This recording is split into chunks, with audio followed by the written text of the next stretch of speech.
how will this connect in the future? Oh, hey, we've got him. We've got Matt Hadouken. How are you doing? I'm doing well. How are you doing? I'm doing good. I was in here just really brainstorming on streaming in the metaverse. Streaming in the metaverse and how that looks now and what that would look like and really how that would impact us. I was telling everyone that the last time you were here. So first of all, thank you. You know what? Before we get this, thank you for coming. Can you introduce yourself just for those who are not familiar with you and who you are and what you're doing? All right. Hi, I'm Matt Hadouken. I am a Twitch streamer and a full-time student currently, but hopefully once I graduate, I'll be able to be more serious about my streaming career. I post YouTube videos and TikToks here and there, but mainly I'm known as a Twitch streamer. And I'm excited to talk about Twitch streaming in general, and how that will tie into the metaverse moving forward. Yeah, thank you. And I'm glad you made that clarification. And the last time you were on, there were a lot of great comments, and really this stream spawns from that last conversation because we got a lot of great feedback on how you explain the difference between a content creator and a streamer, because you introduced yourself you said I'm a Twitch streamer. So can you really break that down and explain what the difference is? So Twitch streaming is a wide variety of different avenues you can go down. You can be mainly a gamer, you can be a real life streamer, so you do things in front of the camera, maybe cooking, maybe ASMR, that's pretty big. Sometimes it's just chatting, talking about politics or whatever. And then there are people who mainly just stream, like that's all they do. They don't make any content outside of twitch.com. So that's why I say, you can be a content creator and a streamer, or you can just be a streamer, or you can do any sort of combination of the two. But streaming is just, in the plain sense, it's just sitting in front of a camera and interacting with a chat, like how we're doing right now. We are streamers by definition. Well, we're streaming, but here's the interesting. Once we're done, there's going to be the recording, and it creates the content. Exactly. You're a content creator and a streamer. Oh, okay. See, but I think that's interesting because you think about, many times you hear content creator, and you don't think about the difference between the streamer and the content creator. The other thing so I'm glad for that explanation. The other thing that you had mentioned I thought was really good. You talked about IRL and as a way of getting subscribers, followers, awareness, marketing. I thought that was really genius. I just have to say it. I thought it was really smart, and you don't think about it because I think that's important to note, because we talk about content creation, streaming, and there's so much emphasis on being online and social media, but also IRL in real life is important. And it made me think about it that social skills are still important, because you got to talk to people. Exactly. You got to connect with them to get you. So can you talk a little bit about that some more? I thought that was really amazing. Yeah. I mean, having social skills is probably the best thing that I've learned from just being in person and talking to people in real life. I went to a convention last year, and a lot of the people that I would go to and just introduce myself, tell them, hey, I'm a streamer. And a lot of them would also be fellow content creators or streamers. And so we'd exchange information and we'd follow each other and we'd support each other. And building a pretty solid network of people who are either in the similar field or they just want to support you, whatever endeavor you're going on, it's the best way to create an audience. Those interactions create your biggest fans and your biggest supporters, because it's just something different about meeting somebody in person versus just seeing them online in your recommended feed. I scroll past hundreds or thousands of people every day. They might be cool, they might be, you know, doing something successful in their field, but when I meet somebody and I get to see them eye to eye in person, I know they're chasing their dream, they have a passion, and I want to help them with that. So I always, again, I'd love to emphasize, just go and tell somebody. Just tell somebody what you're doing. It won't hurt for them just to check you out. They can drop a follow and never check you out again, or they could stick around. What's the risk? So do you think as we move forward and progress, there'll be more of that IRL and virtual, where people will be streaming, and then maybe you'll go and have a live event and then live event stream, or do you think that those two will go hand in hand? When you get to a certain level, I think so. I mean, I've always thought it'd be cool just to do a meetup with the, five couple people that watch me here and there. But when you get to a certain level, those live events, they are very necessary because your fans want to see you in person. That's why a lot of big streamers, big content creators, big YouTubers, they go to conventions and they host pop-ups. I was doing some research today actually about how the streaming would interact with the metaverse, and I'm gonna bring it up later. But this one, it's like a house of gamers on YouTube. They're called Offline TV. They hosted a in-person pop-up event where you could go in, you can meet them, you can take pictures, you can talk, ask questions, and they did something similar to that in the metaverse. But I'll get to that later.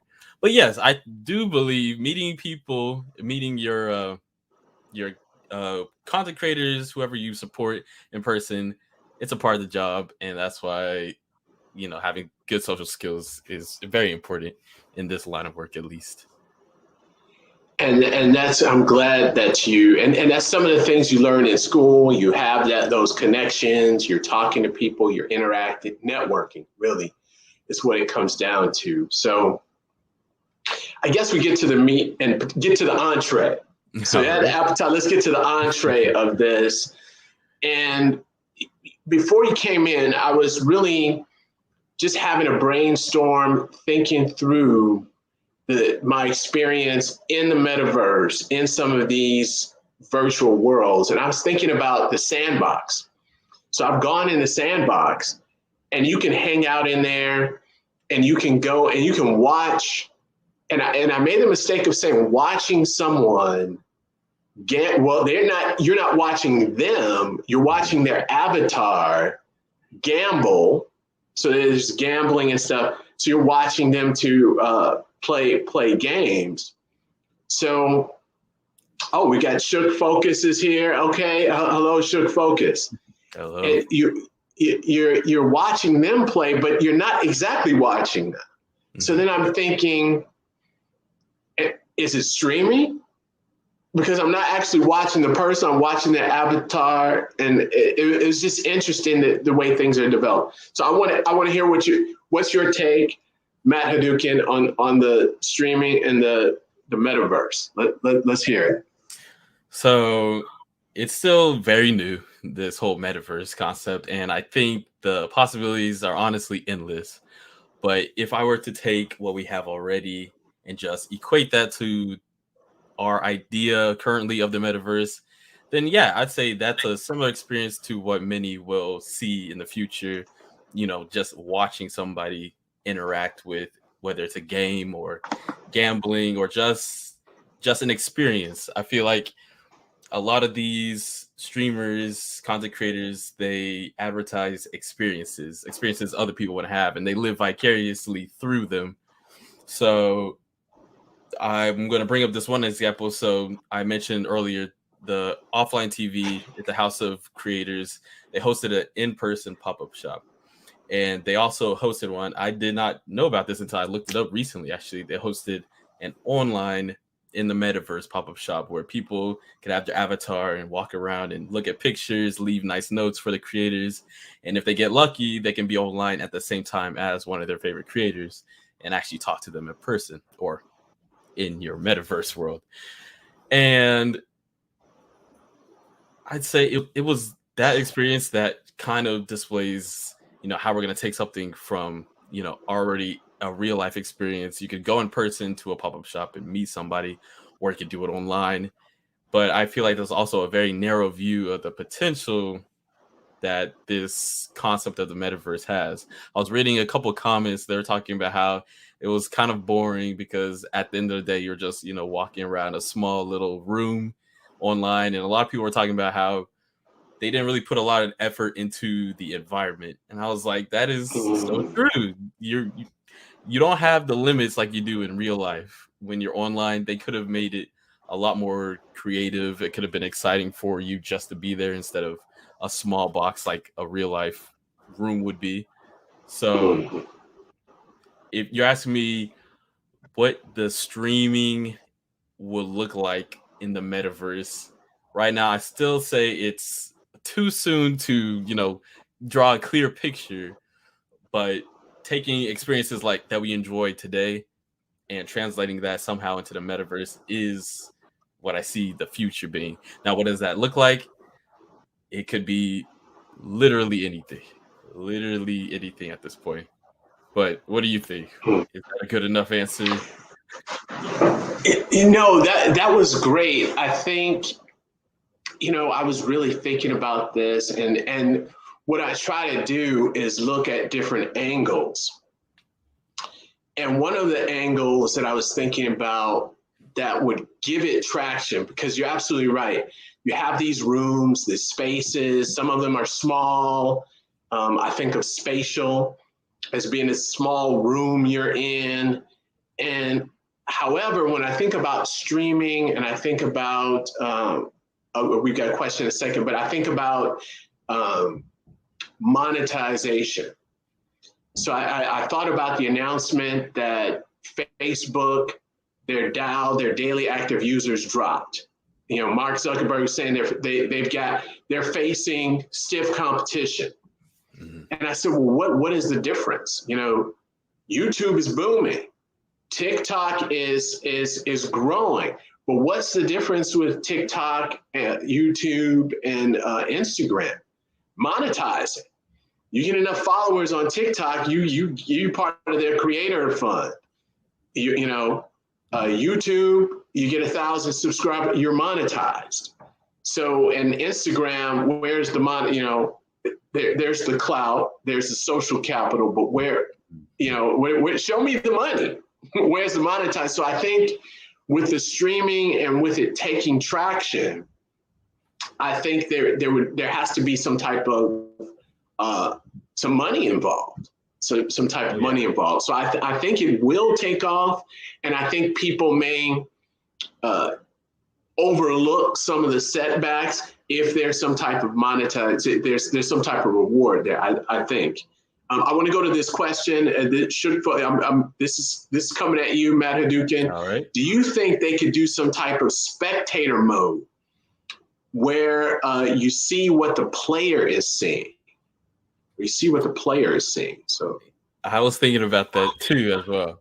And I think I think that's possible. How they will be able to translate that into what you're seeing versus the person that you're trying to watch. It depends. If you want to do it in VR, they're going to have to, be sure to control certain things to reduce motion sickness. But if you're just talking about their display on your display, then yeah, that's definitely possible. And I also see that as being a sort of avenue for future experiences being watched in streaming in the future for Metaverse, because there's people already today who like to it's called in real life streaming. Literally, you're just walking along with the person and they have like a camera on their shoulder and you see what they see, you see how they interact with people. So if they were to translate that to the Metaverse, I see that being very realistic. But good question. That's a good question. Awesome. Yeah, Shook Focus comes with a great question. I got a shout out. Underdog Crypto is here. All right. Shout out to the CIC. And you mentioned something, Matt, you bring some great points.